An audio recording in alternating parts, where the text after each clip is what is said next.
Readers, today I'm really excited because we're starting a new bend in our historical fiction unit. Before today, all of our lessons were teaching us how to read historical fiction.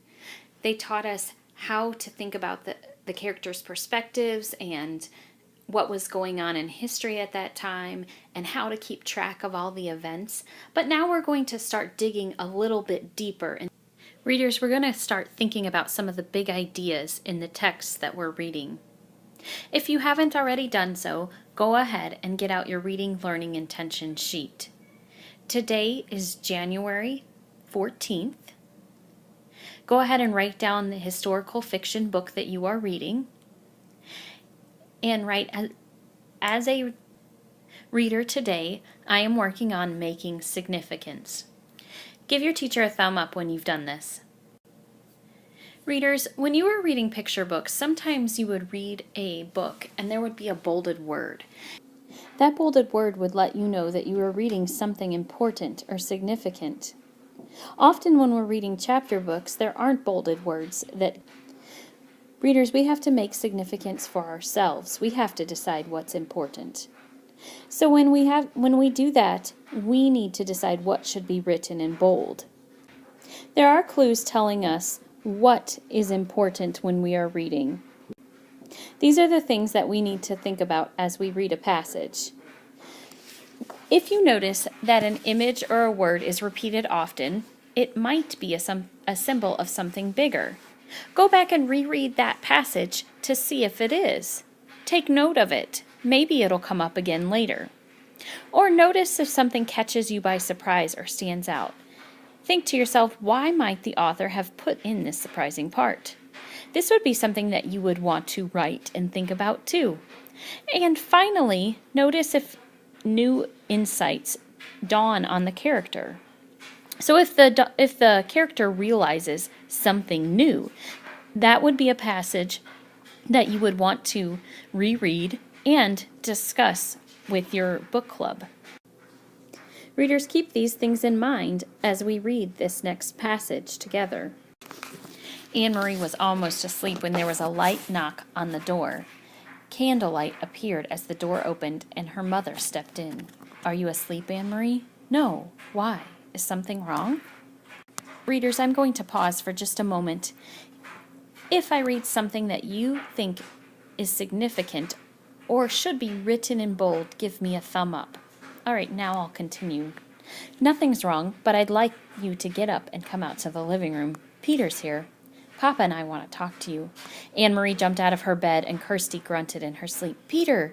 She hadn't seen him in a long time. There was something frightening about being here at night. Copenhagen had a curfew, and no citizens were allowed out after 8 o'clock. It was very dangerous, she knew, for Peter to visit at this time, but she was delighted that he was here. As I'm reading this, I'm thinking that Anne-Marie just had a new insight, or something dawned on her. And so I'm looking at the part where it talks about Copenhagen having a curfew and that there was something frightening about Peter being there. I think that's something that we need to think more about. Turn and talk to your partner now about why this might be significant. Readers, sometimes as we read, things stand out and seem significant, but we're not sure why yet. But it might be something that we would write about and hold on to and keep in our notes, and as we read, think more about. So this is one of those situations. We know that Anne-Marie had a thought, and we know that something occurred to her. We need to keep that in the back of our mind as we continue to read the book. I'm going to continue to read to you. It was very dangerous, she knew, for Peter to visit at this time, but she was delighted that he was here. Though his visits were always hurried, they almost seemed secret somehow, in a way she couldn't quite put her finger on. Still, it was a treat to see Peter. Readers, remember to continue to listen and put your thumb up when you hear something that is significant or that seems like it should be significant. It brought back memories of happier times, and her parents loved Peter too. They said he was like a son. Barefoot, she ran to the living room and into Peter's arms. He grinned, kissed her cheek, and ruffled her long hair. "You've grown taller since I saw you last," he told her. "You're all legs." Anne-Marie laughed. "I won the girls' foot race last Friday at school," she told him proudly. "Where have you been? We've missed you." "My work takes me all over," Peter explained. "Look, I brought you something. One for Kirsty, too." He reached into his pocket and handed her 2 seashells. Anne-Marie put the smaller one on the table to save it for her sister. She held the other in her hands, turning it in the light, looking at the ridged, pearly surface. It was so like Peter to bring just the right gift. "For your mama and papa, I brought something more practical." 2 bottles of beer. Mama and Papa smiled and raised their glasses. Papa took a sip and wiped the foam from his upper lip. Then his face became more serious. "Anne-Marie," he said, "Peter tells us that the Germans have issued orders closing many of the stores run by Jews."